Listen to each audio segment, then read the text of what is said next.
Hey, how's it going? My name is Fred, and in this video, what I wanted to do is I'm going to talk to you about how you can increase your credit score over the next 30 days. Okay, so what I'm going to do in this video is I'm going to kind of give you some education and background on how the FICO score works. I'm going to break down our process on how we teach all of our clients that go through our program the importance of credit and how to leverage it and how it actually works so that you have a better understanding. And then finally, the best practices as far as trying to increase your credit score by manipulating the algorithm on how the score actually works. Okay, so what I'm going to do is I'm going to kind of break down how a FICO score works. A FICO score is a numerical value based on what's reported on your credit report. You have a low amount of 300, and the highest score you can get is an 850. So it's a 550 point spread. Based on the spread is where the 5 sections of a credit score actually lie.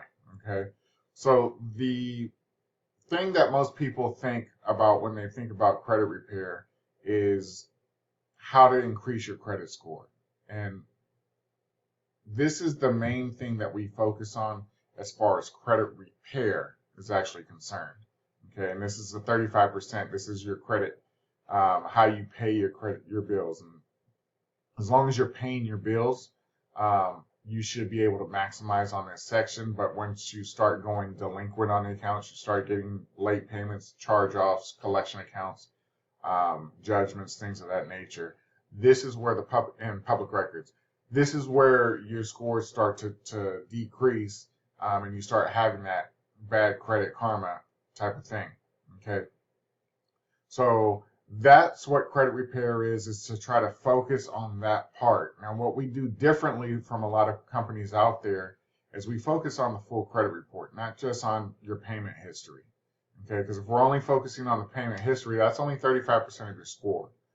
Okay, and like I said, there's 550 point spread, so 35% of that is 192.5 to be exact, amount of points that you could actually get in this section of your credit score.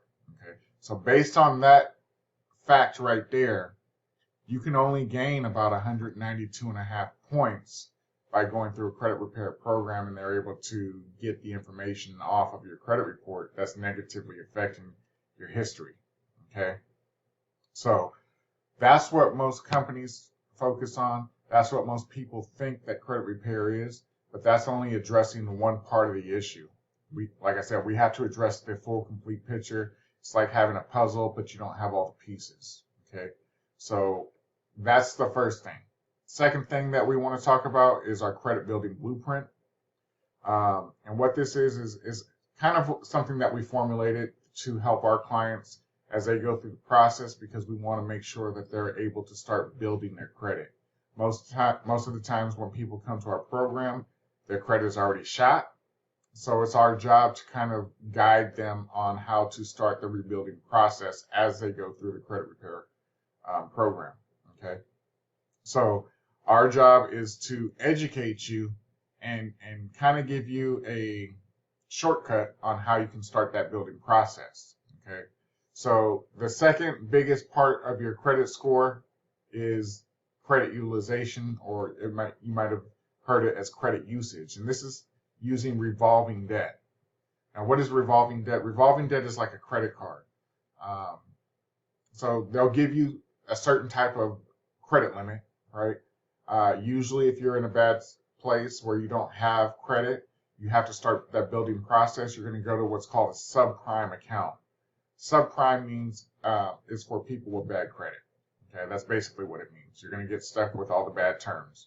But you have to start somewhere. It's like when you're going to go on a trip, say you're in California and you want to drive to New York, you have to figure out a plan on how to get there. You can't just start driving thinking that you're going to get there. You can't drive south. That's going to take you down to, like, say, Mexico. You have to know exactly, okay, I'm going to take this freeway. It's going to take me here. I'm going to have to switch to a different highway or whatever the case is. And that's how credit works.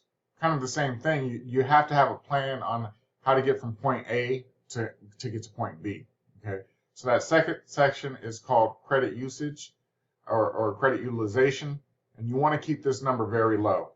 Experts say that you want to keep this number anywhere between 1 to 7% of your credit limit. So if you have a $1,000 credit limit, you don't want to go over $70. Once you go over that $70 limit, once the balance goes over the $70, then your score will start to drop. Okay, this section of your credit FICO score is 30% or 165 points. So by a person not having a credit card on their credit report, by adding a credit card, you can get up to. Okay, now it's not going to be mandatory that you're going to get this amount of points, but you can get up to 165 points. Okay, because it's 30% of the FICO score. Okay, we always recommend to have a minimum of 3 revolving credit cards and 1 installment, and if possible, a mortgage. Okay, you know, when I first got my mortgage, my credit score jumped up about 25 points. Okay, I didn't really realize that it was going to go up, but you know, I was paying my bills on time. I had the low utilization, and the only thing different that I did was got a mortgage. And when that mortgage came on my credit report, the score jumped up about 25 points. So I believe that's something in a credit mix, and we'll talk about that next. Or we'll talk about it later. But this is something that we always want you to do. We want you to have a minimum of 3 revolving and 1 installment. Okay? Very important. Now, what is an installment loan? An installment loan is a personal loan, student loan, auto loan, something like that. Okay? You might have some kind of toys like a motorcycle or a boat or something like that. That's going to be an installment loan. Okay? I'm going to have a form in the description below. If you're interested in our credit building blueprint, click on the link to the form. It'll take you to the form. Fill out the form. We're going to ask you for your name and email address, so that way we can get the information over to you. You know, you can follow the steps in there, and it will help you with the building process. Okay. The next section of your credit score, credit history. This is 15%. Okay. This is 82.5% of your credit score history. Okay. And this simply is going to come with time, right? You can't get the time on your credit report without doing the building process. So there is legwork that you have to do. No credit person is going to be able to give you history. The only way you can get history is to request to become an authorized user on somebody's account that you know. Okay, if you say you have a parent, a grandparent, maybe they can add you as an authorized user, as long as, okay, you don't want to go on anybody's account, but as long as they've never missed a payment, they keep their balances low compared to their credit limit, then you can get that credit history based on that card that they put you on added to your account. Okay, so it's very important to kind of like finesse how your credit is reported. Okay, because if you finesse it the proper way, in the correct way, you can get everything that's within the algorithms of a FICO score. You can get that onto your credit report, but you have to finesse it properly. Okay, and it all starts with building your own credit. Okay, without that history, you know, the only other way is to add or become an authorized user on somebody else's account, and it can be done, and it can help you. Okay, but it's something that you want to think about. Okay, next thing, it's 10% of your credit score or 55 points. Okay, is new credit. What is new credit? Inquiries. So a lot of times you might hear people say, oh, you got a bunch of inquiries. It's going to be 3 points, 5 points, 10 points for each inquiry. That's not the case. It's 10% of your score. Again, scores are from 300 to 850. It's a 550 point spread. 10% of that is 55 points. So you can't go over the 55 points no matter how many inquiries you have. What we always recommend is to stay under 2 inquiries per bureau, okay, over the last 12 months. Okay, they stay on your credit report for 2 years, but they only count towards your score for the first year. Okay, So as long as you don't go over that 2 per year, you're good. Okay. Make sure that's per bureau. So you don't want to go rack up a bunch of inquiries, um, you know, doing things like that. A lot of times people will go purchase a car, they'll go fill out their application at the dealership. Then the dealership sends the application to a million other companies trying to get them the loan approved. Okay. If you don't have good credit, hold off as long as you can. Work on your credit first. There's so many things that can happen just by having a little bit better credit than where you are now. If you're in the 500s, you definitely want to wait because you're going to be stuck with over 20% interest more than likely. Okay. What does that mean? That means you're going to be spending way too much for the loan. You know, if you can fix your credit and start working on the things that we're talking about in this video, give it 30 days. You might be able to get your score up 100, 150 points. Okay. But you have to start. Okay. And it all starts with doing things like the credit building blueprint. Another thing you want to do is you want to pull your credit report to make sure what's on there is accurate, or if it even belongs to you, because the truth of the matter is it might not even belong to you. Okay. That's another one of the things I want to talk to you about. Another thing is if you do have open credit cards on your credit report now, you want to pay those down as quickly as possible. Now, say you're trying to go buy a car, you have $3,000 as a down payment, you have a credit card, say it's a $500 credit card and it's maxed out. Instead of using $3,000 for your down payment, take the $500, pay it on that credit card to get it to a 0% balance, a zero balance. Now your score is going to go up because that's no longer that credit card is no longer overutilized at 100%. You know, you're maxed out essentially. You take that 500. Now your score is going to bump up probably 100 points. Now you're going to qualify for a better rate. Okay, and then you're only going to put $2,500 down. Okay. So we talked about the credit building blueprint. And the final thing that I want to talk to in this video here is to call the credit bureaus. Okay. So get a copy of your credit report. Okay. I'll have a link below for the credit report, for the credit monitoring that our clients use. I'll have it there for you so that way you can go ahead and pull it. It's $1 for a 7-day trial, so that way you can at least see exactly what's on there. Everything will be in the description when you pull up the link. It'll have the pricing, but the price is $29.95 that they charge. It's not our company; it's just a third party that we use. It integrates with our software. So what you're going to want to do is just check your personal identifiers. Now, personal identifier, what that means is name, phone number, addresses, employers, social security number, date of birth. Any of that information that's not right, you want to call the bureau directly and tell them that you want to dispute that information. Tell them they may be merging somebody's file onto yours and you don't want it there.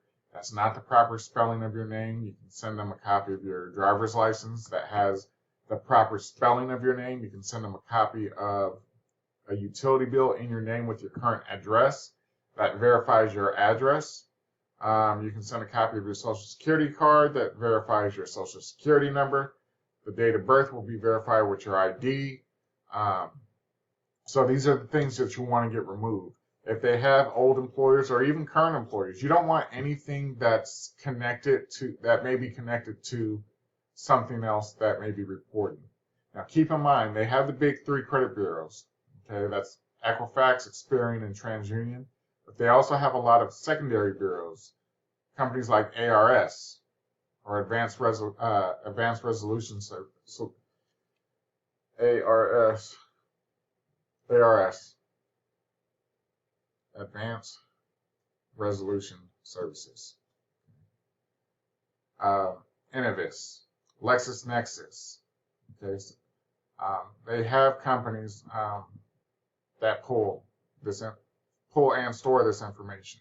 If you go to LexisNexis and you ask for a copy of your credit report, they'll send it to you. Okay, it's probably going to be 50 pages, 100 pages. It's very thick. It has everything about you. It has cars, any address that you lived at, jobs, it has everything on there. So you want to make sure that you suppress this information. Okay, so you're going to go to the bureaus, you're going to dispute that information, you're going to go to the secondary bureaus. You're going to ask for a copy of the report so that way you can suppress any information on there, suppress that account. And when you suppress the account, or technically you're freezing the information so they're not providing verifications to any other companies,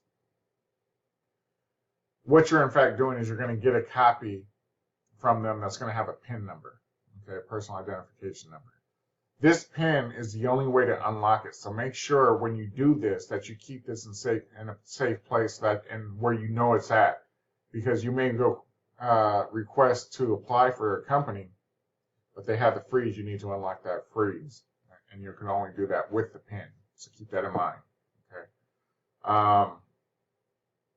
And then you're going to want to dispute any inquiries that are non-account holding. So we talked about having a Capital One account earlier. Let's say you had a Capital One account with an inquiry from all three bureaus. You're going to leave the inquiry alone. You're not going to dispute that. But let's say you went to Discover and applied for Discover and were denied the account. You can go ahead and dispute that. Okay. And what's the reason for the dispute? You want to ask them what the permissible purpose was. Okay. They're not going to be able to give the information to you. If you did it in writing, they're going to come back and say that an inquiry is a matter of record, meaning that they provided the record to the company. But in order to place an inquiry, there has to be some type of permissible purpose. And you want to know what that permissible purpose is. If they can't provide it to you, ask them to remove that inquiry.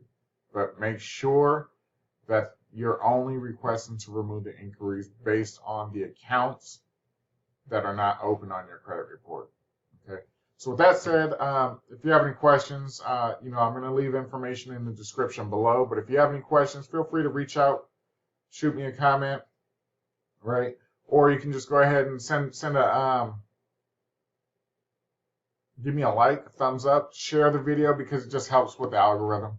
I want to try to get the information to as many people as possible. But the way YouTube works is they want some type of interaction with the audience. So I do want to ask for your interaction. So if you do have questions, comment them below, right?